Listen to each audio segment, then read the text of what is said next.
कहानी बोर, लेखिका मालती जोशी। बॉबी की कोई धुन सीटी पर निकालता हुआ प्रवीण दनादन सीढ़ियां चढ़ रहा था। घर लौटते हुए हजरत हमेशा टॉप मूड में ही होते हैं। ड्राइंग रूम में पैर रखते ही बेचारा ठिठक गया। नमस्ते आंटी, उसने सोफे पर बैठी मिसेस नागराजन से कहा और जल्दी से अपने कमरे की ओर मुड़ गया। परंतु वहां भी एक नमूना उसके स्वागत के लिए तैयार था। मेरे कान अनायास ही उस ओर चले गए। नमस्ते अंकल। कहिए प्रवीण जी, क्या हाल है? जी बस ठीक हूँ। और उसके बाद फुल स्टॉप। इस बस प्रवीण का जोर जोर से दरवाजे खोलना और बंद करना सुनाई देता रहा। अच्छा, अब हम चले, बच्चों के लिए चाय बनाइए। मेरी अन्यमनस्कता को ताड़कर मिसेस नागराजन ने उठने की तैयारी की। अरे नहीं, बैठिए आप, चाय वाय तो बनती रहेगी, मैंने औपचारिकता से कहा। नहीं नहीं, उधर हमारी बेबी भी आती ही होंगी। अच्छा आइए, कभी कहती। वे उठ खड़ी हुई। मैंने छुटकारे की सांस ली। मिसेस नागराजन को विदा करके मैंने किचन की ओर रुख किया। नाश्ता बना हुआ था, चाय भर बनानी थी। मेरे पीछे पीछे प्रवीण किचन में आया। चेहरे पर बेजारी के चिन्ह स्पष्ट थे। बच्चे और बच्चों के पिताजी बाहर से चाय जितने मिलनसार बनते रहे, पर घर आते ही कोई बैठा मिल जाए तो मूड उनका ऑफ हो जाता है। ये महाशय कब से बैठे हैं? उसने माथे पर बल डालते हुए पूछा। 3 बजे आ गया था। मेरे पास तो मिसेस नागराजन बैठी थी, सो मैंने तुम लोगों के कमरे में उसे बैठा दिया। अच्छा, चाय के लिए यहीं बुला लूं या कमरे में ले जाओगे? मैंने पूछा। कहीं भी पिला दो, क्या फर्क पड़ता है। ये जग्गी चाचा तो अच्छी मुसीबत पीछे लगा गए, उसने झुंझलाकर कहा और मेरे हाथ से ट्रे लेकर चला गया। तब तक नीतू भी स्कूल से आ गई और सलामी का वही दौर फिर शुरू हुआ। नमस्ते अंकल जी। नमस्ते। कहिए नीतू जी, तुम्हारे क्या हाल चाल है? जी बस ठीक ठाक। फिर चुप्पी। इतनी हंसी आई मुझे। क्या बोर है या गुप्ता भी, इसके आगे इसे बोलना ही नहीं आता। आकर घंटों बैठा रहेगा, कुरेद कुरेद कर हम जितना पूछ लें उतना ही जवाब देगा। फिर किसी मैगजीन में सिर डालकर बैठा रहेगा। अक्सर वह दोपहर को ही आता है, इसलिए सबसे ज़्यादा शामत मेरी आती है। इस तरह घर में कोई बैठा रहे तो बेफिक्र होकर ना तो लिखना पढ़ना हो पाता, न सिलाई बुनाई। सोने का तो खैर प्रश्न ही नहीं उठता। बस आमने सामने बैठे रहे, एक एक घंटे में एक एक वाक्य बोलते जाओ। प्रवीण ठीक ही कहता है, जग्गी अच्छी बीमारी लगा गए हमारे पीछे। पिछले साल किसी ट्रेनिंग के सिलसिले में भोपाल आए थे। उन्हीं के साथ ये हजरत पहली बार घर में दाखिल हुए थे। जगदीश तो पास ही हो हुआ कर अपने घर लौट गए और उनका यह दोस्त अच्छी खासी अलामत बनकर हमारे साथ जुड़कर रह गया।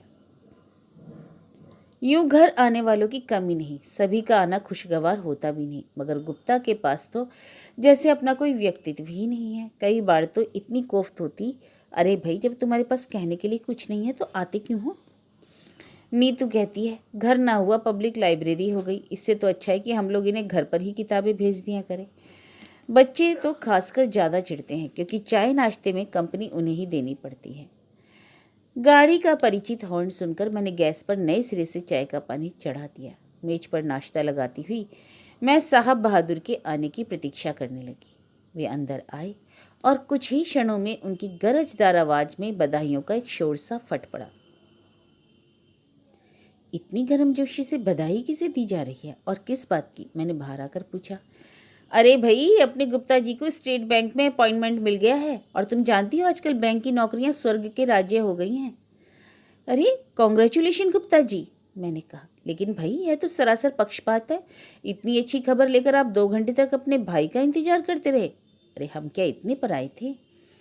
दरअसल आप कुछ बिजी थी भाभी जी, इसलिए। चेहरे पर ढेर सारी शर्म लेकर उसने कहा। वैसे उसने गलत नहीं कहा था, मैंने सचमुच उसे इग्नोर ही कर दिया था। बस बच्चों का कमरा खोलकर ढेर सारी किताबें उसके सामने पटक दी थी।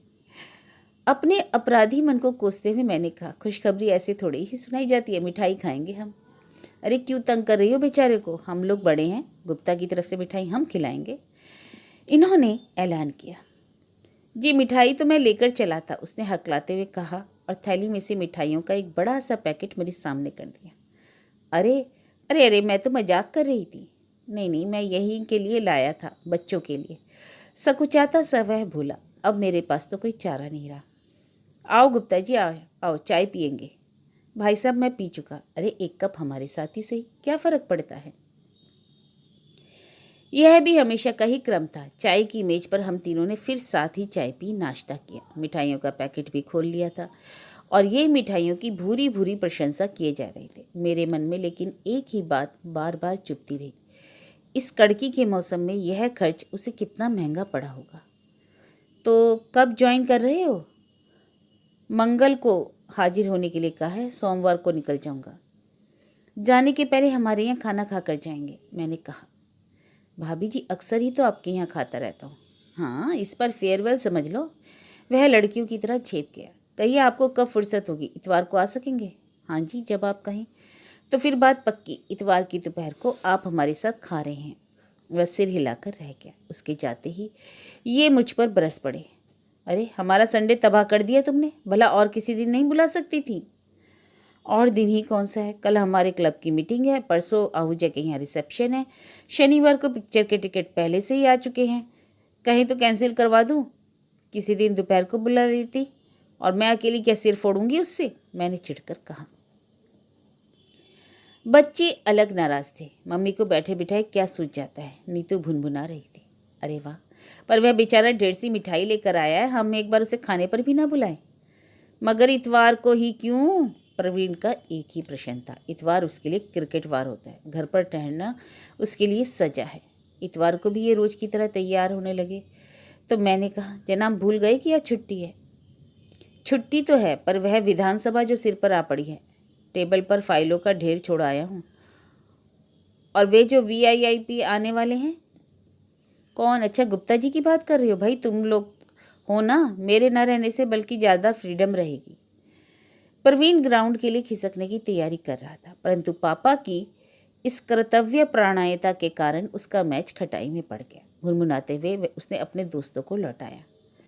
बस यही कुछ बनाया है आज? खाना खाते हुए उन्होंने पूछा। क्यों, और क्या बनाना होता है? दाल चावल है, सब्जी पराठे हैं, अचार चटनी है, और क्या चाहिए? कमाल करती हो, यूं तो पता नहीं रोज क्या अल्लम गल्लम बनाया करती हो, आज उसे फेयरवेल दे रही हो तो कुछ भी नहीं। सुनो, ऐसे अच्छा नहीं लगता।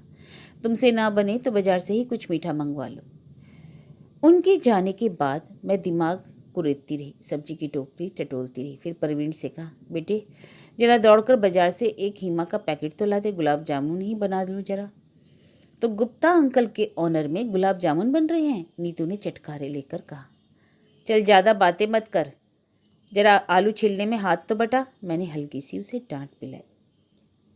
खाना बनाने को तो मुझे जैसे बुखार चढ़ता है, मिनटों में दिमाग में पूरा मेनू ड्राफ्ट हो जाता है। यूँ मुझे घंटे भर पहले रखी हुई चीज़ याद नहीं रहती, पर यह जरूर याद रहता है कि 6 महीने पहले अमुक सज्जन के लिए मैंने क्या क्या बनाया था। कोई भी डिश रिपीट ना हो, इसका मुझे खूब ध्यान रहता है। रेडियो से, पत्रिकाओं से, सहेलियों से व्यंजनों के ब्यौरे इकट्ठा करती रहती हूँ। खाने की मेज पर जब तारीफों के पुल बांधे जाते हैं तो मेरी मेहनत सफल हो जाती है।